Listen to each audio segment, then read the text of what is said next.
મિત્રો, તમને જે વનસ્પતિ દેખાય છે ને તેને કચરો સમજીને તમે ફેંકી ન દેતા.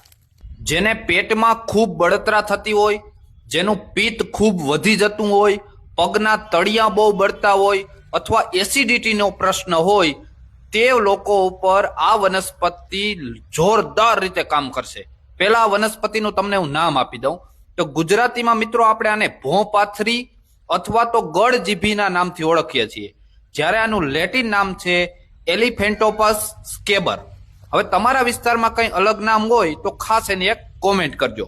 હવે આની એક તમને એક ઓળખ આપી દઉં કે આના તમે પાનને તોડો ને તો પીળા કલરનું ક્ષીર અથવા તો દૂધ એમાંથી નીકળશે. આ સૌથી એની મોટી ઓળખ છે.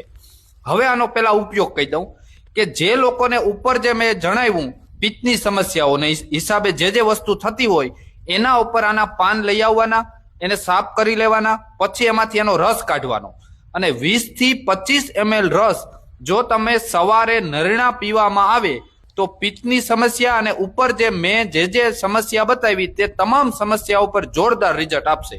અહીં તેનો એક મિત્રો એક હું તમે સબૂત તરીકે આપણા પ્રાચીન પુસ્તકોનું એક કટિંગ મૂકું છું, જેમાં એના ગુણ વિશેનું વિસ્તૃત વર્ણન આપેલું છે. અને હા, આ વનસ્પતિના બીજા પ્રયોગો મિત્રો તમે જાણવા માંગતા હોય કે આ વનસ્પતિ શું ઉપયોગી છે તો એની લિંક હું બાયોમાં આપું છું. તમે ત્યાં જઈને જોજો, તમને ખૂબ મજા આવશે. જય ગિરનાર.